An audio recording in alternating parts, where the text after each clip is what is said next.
Israel ने कहा है कि हम नहीं जानते थे कि भारत के लोग हमारे लिए इस हद तक जा सकते हैं। सरजमीन के ऊपर अगर मुसलमानों ने एग्जिस्ट करना है तो उन्हें इजराइल के साथ पीसफुल रिलेशंस बनाने होंगे। भारत में इजरायली राजदूत नाओर गिलोन ने दावा किया है कि कई भारतीय लोगों ने हमसे कहा है कि वो आतंकी संगठन हमास के खिलाफ इजराइल के लिए लड़ना चाहते हैं। We are heartfelt from the huge support we got from India, from the Prime Minister.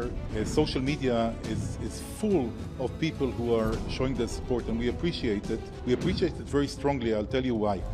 Because India, first of all, is a very important country in the world. India comes from a position of a country who knows terrorism. Madam, मुल्क पर कौडू दिमाग राज है, कौडू दिमाग राज।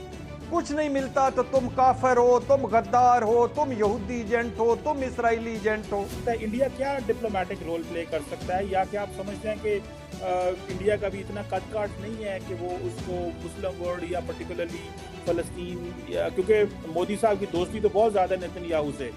ये DNA का problem है, यही हमारा कल्चर है, यही हमारी औकात है। हम कौडू हैं मैडम शेख, कौडू। इस्राएली वज़ीर आज़म नेतन्याहू का कहना है कि फ़लस्तीनी गज़ा खाली करें, हमास के हर ठिकाने को मलबे का ढेर बना दिया जाएगा।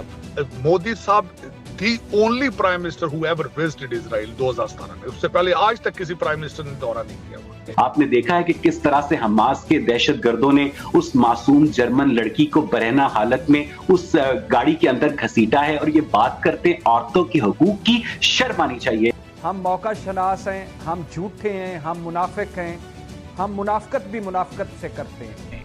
हमास के तबाहकुन हमलों से 300 से ज्यादा हलाकतों के बाद इस्राएली वज़ीर आज़म ने बदला लेने के लिए फ़लस्तीनियों को पूरा गजा खाली करने का हुक्म दे दिया है। इस्राइल पागलपन पर उतर आया। फ़लस्तीनियों के खिलाफ ऐलानी जंग के बाद गजा के शहरियों पर नॉन स्टॉप बमबारी जारी है। मैडम शेख, हम रोज थूकते हैं और रोज थूक कर अपना चाटते हैं। ये क्या थूका हुआ था? इन्होंने थूका था बेनजीर भुट्टो सिक्योरिटी रिस्क है।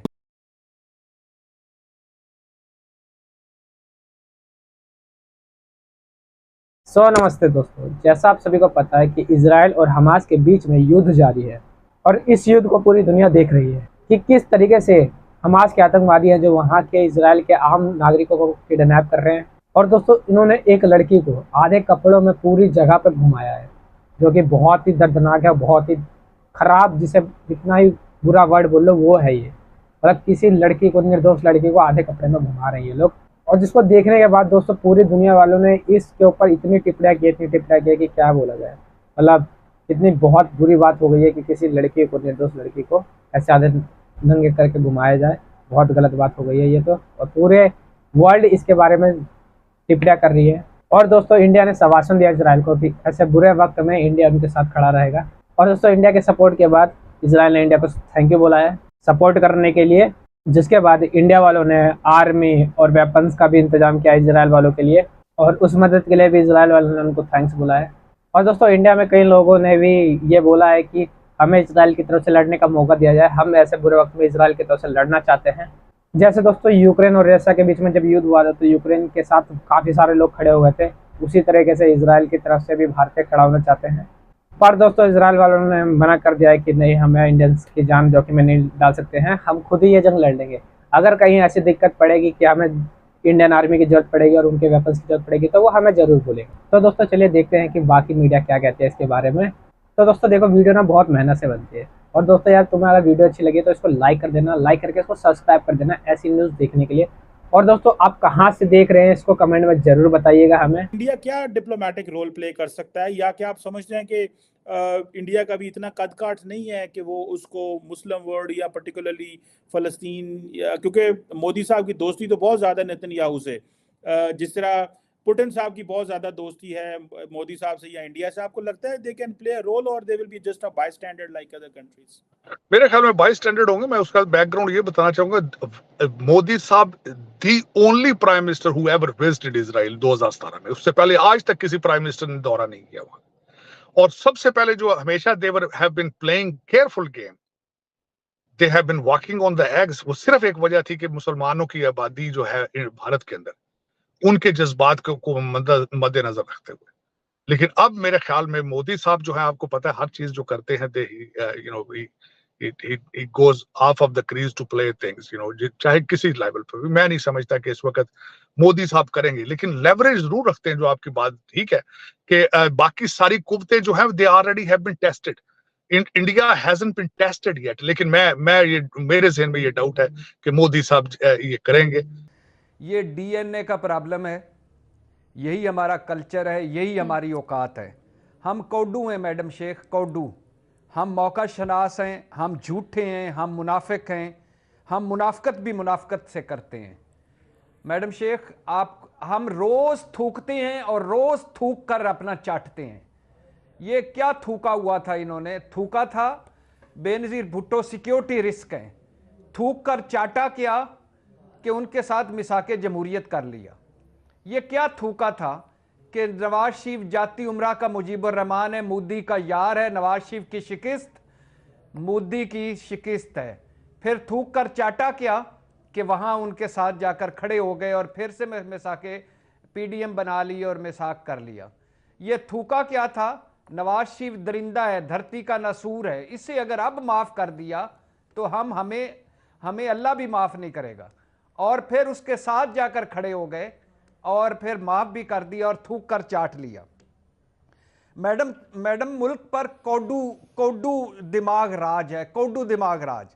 कुछ नहीं मिलता तो तुम काफिर हो, तुम गद्दार हो, तुम यहूदी एजेंट हो, तुम इसराइली एजेंट हो।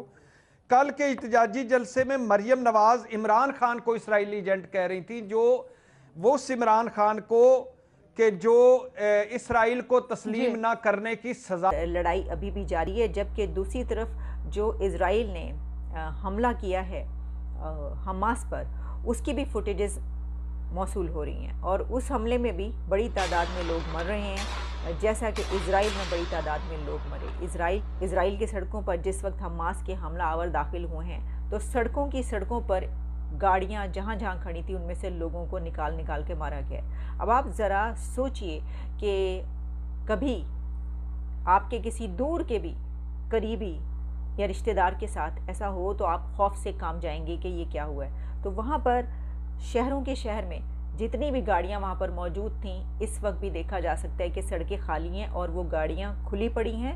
और इस सिचुएशन में उसके आगे जो लोग कत्ल हुए हैं काफ़ी देर तक वो भी वहीं पर पड़े रहे। हम ये जो बात कर रहे हैं कि सफ़बंदियाँ हो रही हैं, शिफ्ट्स नज़र आ रहे हैं और ये एफर्ट्स जो हैं ये अब दोनों तरफ से मिलकर की जाएंगी कि कौन किसके साथ खड़ा है। तो इस सिलसिले में लेबनीज एमपी ने हिजबुल्लाह से ये कहा है कि Hezbollah should not shoulder fight alone, यानी हिजबुल्लाह अकेली ये फाइट ना लड़े बल्कि ये एफर्ट बिटवीन ऑल अरब स्टेट्स होनी चाहिए।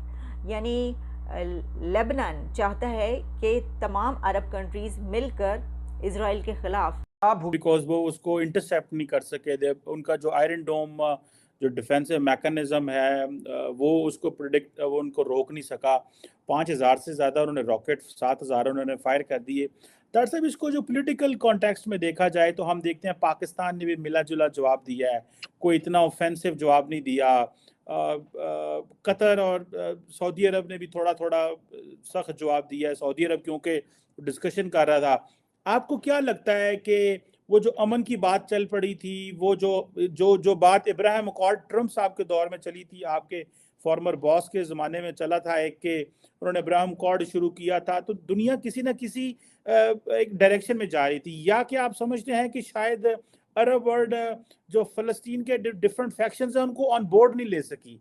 फॉर एग्जांपल ये जो आर्म्ड ग्रुप्स हैं, हमास हो गया या हिजबुल्लाह हो गए, इनको ऑन बोर्ड लेना ज़्यादा ज़रूरी था एज बिफोर, इससे कि वो अपनी जो पॉलिटिकल डिस्कशन करते। क्योंकि अगर इन्होंने इस सारे प्रोसेस को सबोटेज कर दिया तो प्रोसेस तो ख़त्म हो गया। क्योंकि सऊदी अरब अगर इसराइल को रिकग्नाइज कर देता है तो ताड़ साहब पीछे तो कुछ नहीं रह जाता। तो इसको आप क्या समझते हैं? अरब वर्ल्ड में एक और अब डायरेक्शन में चल पड़ी है और इसका नुकसान ये भी हो सकता है कि हो सकता है इसराइल जो है वो जॉर्डन पे हमले करे, वो लेबनान पे हमले करे, वो इजिप्ट के ऊपर भी कुछ कर सकता है। तो आप समझते हैं ये चीज़ें फैल सकती हैं अगर इंटरनेशनल कम्युनिटी ने इसको वक्त से पहले फोकस ना किया इस पे? शीमा साहब, मैं सबसे पहले तो जो आपके सवाल का था वो पाकिस्तान के हवाले से, पाकिस्तान वही करेगा जो उनके फाइनेंसर्स जो हैं वो करेंगे, वो करेंगे। सऊदी अरेबिया और यूएई और कतर जो उनको पैसे देते हैं आपको चलाने के लिए, वो जो कहेंगे आप उनके पीछे चलेंगे। आपके पास कौन सा चॉइस है? हाँ, उसमें ये एक बात आपकी बिल्कुल ठीक है कि सऊदी अरेबिया जो मुस्लिम उम्मा का एक कॉन्सेप्ट है, उसको उसकी लीडरशिप और टर्की की पहले ही आपस में टसल चल रही थी। ये ओरिजिनली अगर देखा जाए जो नजर आ रहा है वो मुसलमानों के इंटरनल प्रॉब्लम नजर आ रहे हैं। अगर दोस्तों आपको वीडियो अच्छी लगी हो तो प्लीज इसको लाइक कर देना, कमेंट जरूर करना, अपनी राय जरूर बताना कि क्या लगता है क्या होगा, और सब्सक्राइब कर लेना ऐसी न्यूज़ देखने के लिए। और दोस्तों एक लाइक जरूर कर देना, क्योंकि यार वीडियो बहुत मेहनत से बनती है, बहुत ज़्यादा रिसर्च करके लाना पड़ता है, बहुत मेहनत लगती है। तो आपका एक लाइक मेरा कॉन्फिडेंस बढ़ा देगा। बाकी मिलता है अगली वीडियो में। जय हिंद, जय भारत।